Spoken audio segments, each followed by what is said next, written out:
ನಮಸ್ಕಾರ. ಜನಾಭಿಪ್ರಾಯ ನ್ಯೂಸ್ಗೆ ಸ್ವಾಗತ.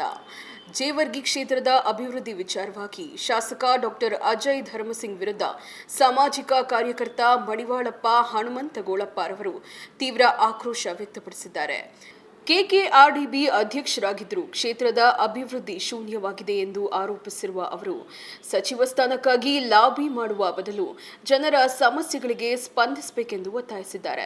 ಇನ್ನು ಈ ಕುರಿತಾದ ವರದಿ ಇಲ್ಲಿದೆ. ಜೇವರ್ಗಿ ಶಾಸಕ ಡಾಕ್ಟರ್ ಅಜಯ್ ಧರ್ಮಸಿಂಗ್ ರವರು ಶಾಸಕ ಹಾಗೂ ಕೆಕೆಆರ್ಡಿಬಿ ಅಧ್ಯಕ್ಷರಾಗಿದ್ದರೂ ಕ್ಷೇತ್ರದ ಅಭಿವೃದ್ಧಿಗೆ ಯಾವುದೇ ಕೊಡುಗೆ ನೀಡಿಲ್ಲ ಎಂದು ಸಾಮಾಜಿಕ ಕಾರ್ಯಕರ್ತ ಮಡಿವಾಳಪ್ಪ ಹನುಮಂತಗೋಳ ಆರೋಪಿಸಿದ್ದಾರೆ. ನಗರದ ಪತ್ರಿಕಾ ಭವನದಲ್ಲಿ ನಡೆದ ಪತ್ರಿಕಾಗೋಷ್ಠಿಯಲ್ಲಿ ಮಾತನಾಡಿದ ಅವರು, ಜೇವರ್ಗಿ ಕ್ಷೇತ್ರದ ಜನರು ಅಪಾರ ನಿರೀಕ್ಷೆಗಳನ್ನು ಇಟ್ಟುಕೊಂಡಿದ್ದರು. ಆದರೆ ಕ್ಷೇತ್ರದ ಅಭಿವೃದ್ಧಿ ವಿಚಾರದಲ್ಲಿ ಜನರ ಕನಸುಗಳು ಭಗ್ನಗೊಂಡಿವೆ ಎಂದು ಅಸಮಾಧಾನ ವ್ಯಕ್ತಪಡಿಸಿದರು. ನಮ್ಮ ಜೇವರ್ಗಿ ತಾಲೂಕಿನಲ್ಲಿ ಆಗ್ತಕ್ಕಂಥ ರಾಜಕೀಯ ಸ್ಥಿತಿಗತಿ ಮತ್ತು ಹಿಂದುಳಿದ ಸಮಾಜದ ಕುರಿತು ಒಂದೆರಡು ಮಾತಾಡಲು ನಾವು ಇಷ್ಟಪಡುತ್ತೇನೆ. ಅದು ಏನಂದರೆ, ಇವತ್ತು ಸುಮಾರು ವರ್ಷಗಳಿಂದ ಎಲ್ಲ ನಮ್ಮ ಹಿಂದುಳಿದ ವರ್ಗಗಳು ಸುಮಾರು 50 ವರ್ಷಗಳ ಕಾಲ ಧರ್ಮಸಿಂಗ್ ಸಾಹೇಬರನ್ನು ಆರಿಸುತ್ತಾ ಬಂದು ಮತ್ತು ಅದೇ ಅವರ ಪುತ್ರರಾದ ಅಜಯ್ ಸಿಂಗ್ ಅವರನ್ನು 15 ವರ್ಷ ಕಾಲ ಆಡಳಿತ ನಾವೆಲ್ಲ ಬೆನ್ನಿಗೆ ಅವರ ಒಂದು ಯಾವುದೇ ಚುನಾವಣೆ ನಾವು ಇದು ನಿಂತಿದ್ದೇವಪ್ಪ, ಇಲೆಕ್ಷನ್ ನೀವು ಎಲ್ಲರೂ ಮಾಡ್ಬೇಕಂತೇಳಿ ಇವತ್ತ ನಮ್ಮ ಕೋಲಿ ಸಮಾಜ ಆಗಿರ್ಬೋದು, ಕುರುಬ ಸಮಾಜ ಆಗಿರ್ಬೋದು, ಮುಸ್ಲಿಂ ಸಮಾಜ ಆಗಿರ್ಬೋದು, ಎಲ್ಲ ಹಿಂದುಳಿದ ಸಮಾಜಗಳು ಅವರನ್ನು ಒಟ್ಟುಗೂಡಿಸಿ ಇವರು ಹಿಂದುಳಿದ ಸಮಾಜ ಅಂತಕ್ಕಂಥ ಒಂದು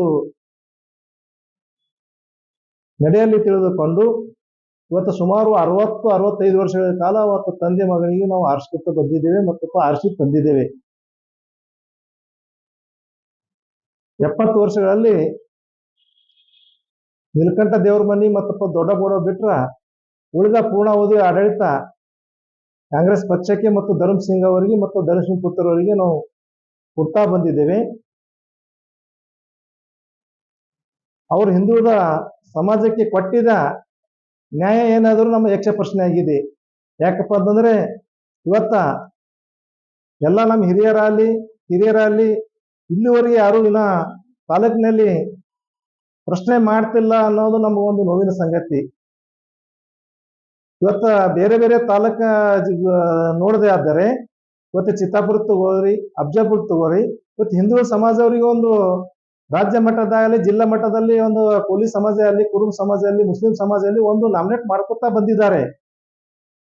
ಉದಾಹರಣೆಗೆ ನಮ್ಮ ಜೇವರ್ಗಿ ತಾಲೂಕಿನಲ್ಲಿ ಸುಮಾರು 65 ವರ್ಷ ಆಡಳಿತ ಕಾಂಗ್ರೆಸ್ ಪಕ್ಷ ಧರ್ಮಸಿಂಗ್ ಅವರು ಮತ್ತು ಅವರ ಪುತ್ರ ಶಾಸಕರಾದ ಅಜಯ್ ಸಿಂಗ್ ಅವರು ನಡೆಸ್ತಾ ಇದ್ದರು.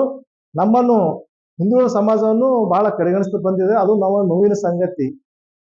ಉದಾಹರಣೆ ಹೇಳ್ಬೇಕಂತಂದ್ರೆ, ಇಲ್ಲಿವರೆಗೆ ಸುಮಾರು 65 ವರ್ಷ ಗತಿಸಿದ್ರು, 65 ವರ್ಷಗಳ ಅಧಿಕಾರ ಇಲ್ಲದರೂ ಕೂಡ ಒಂದು ಕೋಲಿ ಸಮಾಜ ಅಲ್ಲಿ, ಕುರುಬ ಸಮಾಜ ಅಲ್ಲಿ, ಅಲ್ಪಸಂಖ್ಯಾತರಲ್ಲಿ ಇಲ್ಲಿವರೆಗೆ ಒಂದು MLC ಮಾಡಿಲ್ಲ, ಮತ್ತಪ್ಪ ಜಿಲ್ಲೆಯಲ್ಲಿ ಜಿಲ್ಲಾ ಪಂಚಾಯತ್ ಅಧ್ಯಕ್ಷೆ ಮಾಡಿಲ್ಲ, ಯಾವುದೇ ಒಂದು ರಾಜ್ಯ ಮಟ್ಟದಲ್ಲಿ ಒಂದು ನಾಮಿನೇಟ್ ಮಾಡಿಲ್ಲ.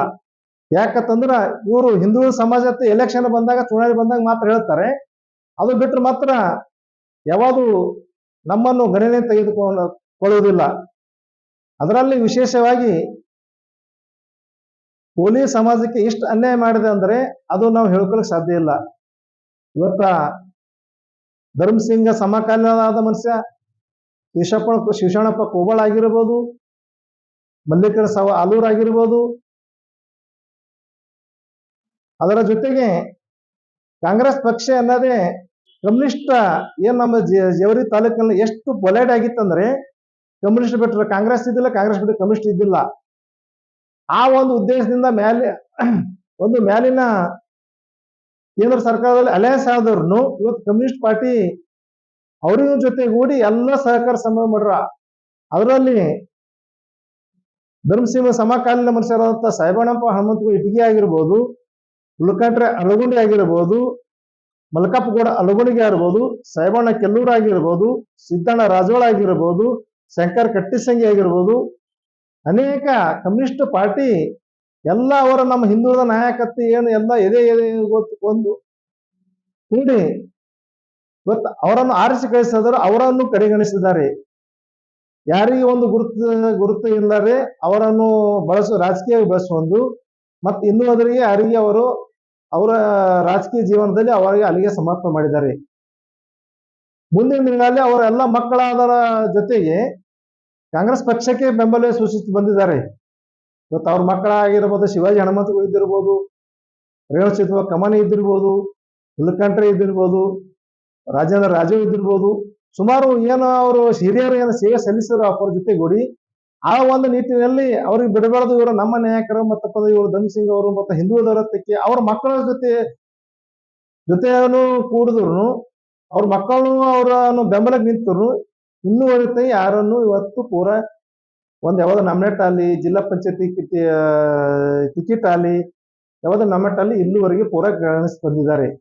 ಇವತ್ತು ಜವಳಿ ತಾಲೂಕು ನಮ್ದು ಒಂದೇ ಕೂಲಿ ಸಮಾಜ ಸ್ಥಿತಿಗತಿ ಜನಕ್ಕಾಗಿಲ್ಲ, ಇದರ ಜೊತೆಗೆ ಹಲವಾರು ಸಮಾಜಗಳು ಚಿಂತನೆ ಮಾಡಬೇಕಾದ ವಿಷಯ ಅದ. ಯಾಕಂತಂದ್ರ ಎಲೆಕ್ಷನ್ ಬಂದಾಗ ಮಾತ್ರ ಇಂದ್ರ ಚಂದ್ರ ಅಂತ ಹೊಗಳೋದ್ ಬಿಟ್ರೆ ಜವಳಿ ತಾಲೂಕಿನ ಅಜಯ್ ಸಿಂಗ್ ಅವರಿಗೆ ಯಾವುದು ಹಿಂದುಳಿದ ಬಗ್ಗೆಯಾದಾಗ ಯಾವುದು ಕಾಳಜಿ ಇಲ್ಲದ ಮೇಲ್ನೋಟಿಗೆ ತೋರಿಸ್ತದೆ. ಇದು ಜವಳಿ ತಾಲೂಕಿನಾಗ ಮುಂದಿನ ದಿನಗಳಲ್ಲಿ ಯುವ ಪೀಳಿಗೆಯನ್ನು ಎಲ್ಲ ಸಾಮೂಹಿಕ ಹಿಂದುಳಿದ ಸಮಾಜದವ್ರನ್ನು ಇದರ ಬಗ್ಗೆ ಚಿಂತನೆ ಮಾಡಬೇಕಾದ ಬಹಳ ಗಂಭೀರ ಅವಶ್ಯಕತೆ ಇದೆ.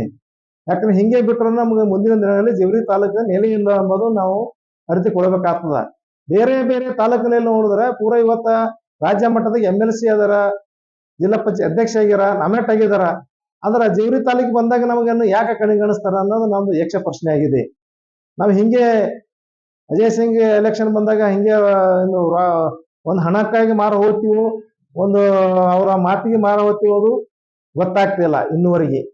ಅದು ಮುಂದಿನ ದಿನಗಳಲ್ಲಿ ಯುವ ಪೀಳಿಗೆಯನ್ನು ಇದು ಅರಿತುಕೊಂಡು ನಮ್ಮ ಸಾಮಾಜಿಕ ನ್ಯಾಯವಾಗಿ ಏನು ಕೊಟ್ಟಿದ್ದಾರ, ಇವರು ನಮ್ಮನ್ನು ನಾಯಕರನ್ನು ಎಷ್ಟು ಬೆಳೆಸಿದಾರ, ಇವರು ನಮ್ಮ ಸಮಾಜಕ್ಕೆ ಎಷ್ಟು ಕೊಡುಗೆ ಕೊಟ್ಟಿದ್ದಾರೆ, ನಮ್ಮ ಸಮಾಜಕ್ಕೆ ಈಗ ಒಂದು ST ಸರ್ಟಿಫಿಕೇಟ್ ಸಂಬಂಧ ಇಕ್ಕಲ್ ಹೇರೋರು 20-30 ವರ್ಷದಿಂದ ಸುಮಾರು ವರ್ಷ ಹೋರಾಟ ಮಾಡಿದ. ಅದರಲ್ಲಿ ಅಧಿವೇಶನದಲ್ಲಿ ಬಾರಿ ಮಾತಾಡಿದಾರ.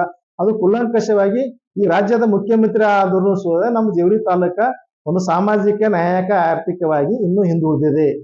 ಕಾರಣ ಏನಂದ್ರೆ ನಮ್ಮದ ಒಂದಲ್ಲಿ ವಿಚಾರಗಳನ್ನು ನಮ್ಮ ಮಧ್ಯೆ ಬೇರ್ಪಡಿಸುವಂತ ವಿಚಾರಗಳು ನಮ್ಮ ಮಧ್ಯೆ ಅವರಿಗೊಂದು ಇವ್ರಿಗೆ ಹೇಳ್ತಕ್ಕಂತ ಒಂದು ಹುನ್ನಾರದಿಂದ ನಾವು ಹಿಂದುಳಿದ ಕಾರಣ ನಾವೇ ಆಗಿವಿ. ಅವರ ಮೂಲ ಕಾರಣ ಇದ್ದೂರ್ನು ನಮ್ಮನ್ನು ನಾವೇ ತುಳಿತಕ್ಕಂತ ಆ ಒಂದು ಪರಿಪಾಟಿ ನಮ್ಮ ಜವಳಿ ತಾಲೂಕಿನಲ್ಲಿ ಬೆಳೆದಿದೆ. ನಮ್ಮ ಜವಳಿ ತಾಲೂಕಿನಲ್ಲಿ ಬೆಳೆದಿದೆ ಅಂದ್ರೆ ನಮ್ಮ ಸಮಾಜಕ್ಕೆ ಅಷ್ಟೇ ಅಲ್ಲ, ಸದು ಯಾವುದೇ ಒಂದು ನಾಮಿನೇಟ್ ಮಾಡ್ಬೇಕಾದ್ರೆ ಒಂದು ಮನುಷ್ಯ ವ್ಯಕ್ತಿ ಅವ್ರ ಹೆಸರು ಇಟ್ಟಿದಾದ್ರ ಹೆಸರು ಇಡ್ತಾರ ಎಲ್ಲಾ ಮುಖಂಡರಲ್ಲಿ ಇಟ್ಟರು ಕೂಡ ಮತ್ತೇನ್ ಹಿನ್ನೆಲೆ ಬಾಗಿಲಿ ಏನ್ ಮಾಡ್ತಾರಂದ್ರ ಯಾವ ನಿಮ್ ಸಮಾಜಕ್ಕೆ ಹೆಸರಿಟ್ಟಿನ ಅವನೇ ಬೇಡಲ್ಲಕತ್ತಾರ, ಇವರೇ ಬೇಡಲ್ಲಕತ್ತಾರ ಅನ್ನೋ ಒಂದು ಪರಿಸ್ಥಿತಿ ಅವರೇ ಒಂದು ಹುಟ್ಟು ಹಾಕಿ ಈ ಟೈಪ್ ವಾತಾವರಣ ಮಾಡಿ ಯಾರು ನೀವು ಆಗದ ಅವ್ರ ನಾವು ಇದ್ದು ಸತ್ತಂಗ ನಮ್ಮ ಜವಳಿ ತಾಲೂಕದಲ್ಲಿ ಈ ವಾತಾವರಣ ನಿರ್ಮಾಣ ಆಗಿದೆ.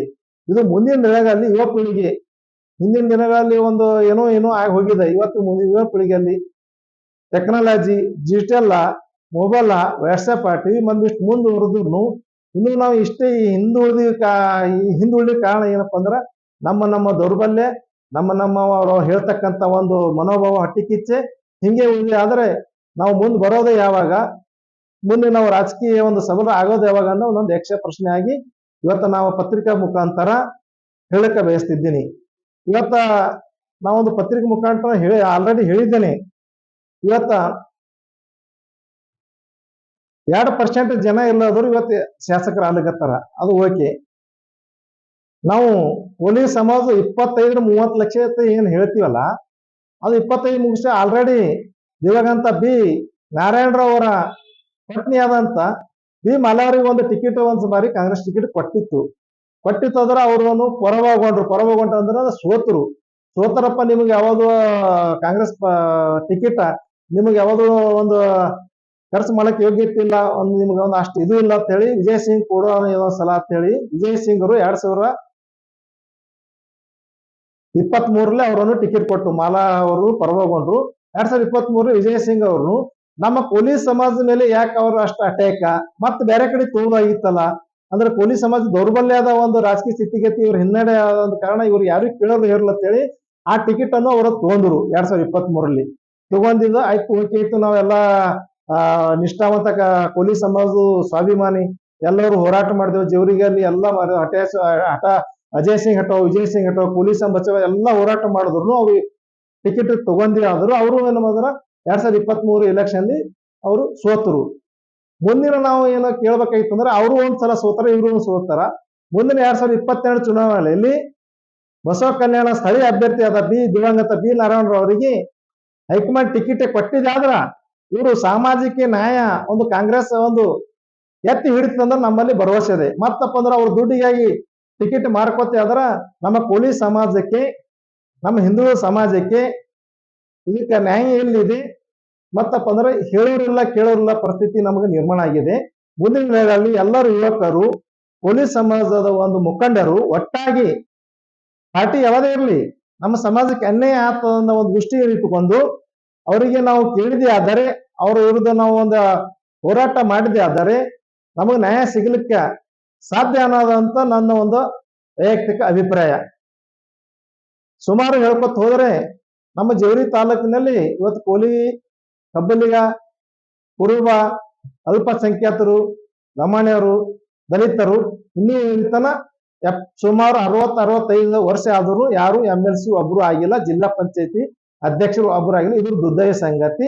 ಇದು ನಮಗ ಒಂದು ನೋವಿನಿಂದ ಹೇಳ್ತಕ್ಕಂಥ ಒಂದು ಬಹಳ ಅಚಲವಾದ ಒಂದು ನಂಬಿಕೆ. ನಾ ಯಾವಾಗ ಕೇಳಿದ್ರು ಅದೇ ಹೇಳ್ತೀನಿ, ಅವ್ರು ಯಾವಾಗ ಹೇಳಿದ್ರು ಅದೇ ಹೇಳ್ತೀನಿ. ಇವರು ಮೂಲತಃ ಇಲ್ಲಿ ಹಿಂದುಳಿದ ವರ್ಗಗಳಿಗೆ ಏನೂ ಮಾಡಲ್ಲ ಅನ್ನೋದು ಒಂದು ನಮಗೆ ಭರವಸೆ ಮೂಡಿದೆ. ಎಲ್ಲರೂ ಹಿಂದುಳಿದ ಸಮಾಜರು ಎಚ್ಚೆತ್ತುಕೊಂಡು ಒಂದ್ಸಲ ಜೇವರ್ಗಿ ಒಂದು ಬದಲಾವಣೆ ಮಾಡಿದೆ ಆದರೆ ಮುಂದೆ ಅವರು ಎಲ್ಲರಿಗೆ ಹಿಂದುಳಿದವರಿಗೆ ತೆಗೆದುಕೊಂಡು ಹೋಗುತ್ತಾರ ಎಂಬುದು ಅಚಲವಾದ ನಮ್ಮ ನಂಬಿಕೆ ಇದೆ. ನಾವು ಹೀಗೆ ದುಡ್ಡಿನಲ್ಲಿ ಒಬ್ಬರಿಗೂ ಎತ್ತುಕಟ್ಟೆಯಲ್ಲಿ ಹಿಂಗೆ ಅವರನ್ನು ಆರಿಸ ತಗೋದಾದ್ರೆ ನಮ್ಮ ನ್ಯಾಯ ಸಿಗ್ಲಿಕ್ಕೆ ಸಾಧ್ಯವಿಲ್ಲ ಅನ್ನೋದು ನನ್ನ ಒಂದು ಅಚಲವಾದ ಬಹುಮುಖ್ಯವಾದ ಅವರ ವಿರೋಧವಾದ ಖಂಡನೆಯ ನಾವು ಇವತ್ತು ಯಕ್ಷ ಪ್ರಶ್ನೆಯಾಗಿ ಅವ್ರಿಗೆ ಖಂಡಿಸ್ಬೇಕಾಗ್ತದೆ.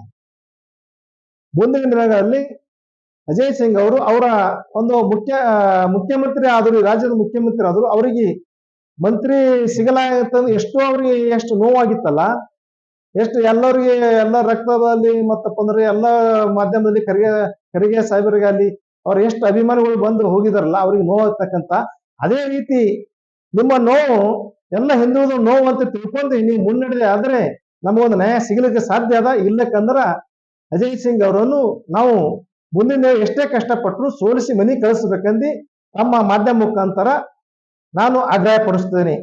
ಪತ್ರಿಕಾಗೋಷ್ಠಿಯಲ್ಲಿ ಪೀತಾಂಬರ ಕಲಗುರ್ತಿ ಹಾಗೂ ಪ್ರವೀಣ ತೆಗ್ಗೆಳ್ಳಿ ಸೇರಿದಂತೆ ಹಲವು ಮುಖಂಡರು ಉಪಸ್ಥಿತರಿದ್ದರು. ಜೇವರ್ಗಿ ಕ್ಷೇತ್ರದ ಅಭಿವೃದ್ಧಿ ವಿಚಾರವಾಗಿ ಸಾಮಾಜಿಕ ಕಾರ್ಯಕರ್ತರ ಈ ಆರೋಪಗಳಿಗೆ ಶಾಸಕ ಡಾಕ್ಟರ್ ಅಜಯ್ ಧರ್ಮಸಿಂಗ್ ಯಾವ ರೀತಿಯಲ್ಲಿ ಪ್ರತಿಕ್ರಿಯಿಸುತ್ತಾರೆ ಎಂಬುದನ್ನು ಕಾದು ನೋಡಬೇಕಿದೆ. ಜನಸಾಮಾನ್ಯರ ಪ್ರತಿಧ್ವನಿಯಾಗಿ ಸಮಾಜದ ಪ್ರತಿಬಿಂಬವಾಗಿ ಜೆಟಿವಿ ಜನಾಭಿಪ್ರಾಯ ನ್ಯೂಸ್, ಜನಾಭಿಪ್ರಾಯವೇ ನಿರ್ಣಾಯಕ.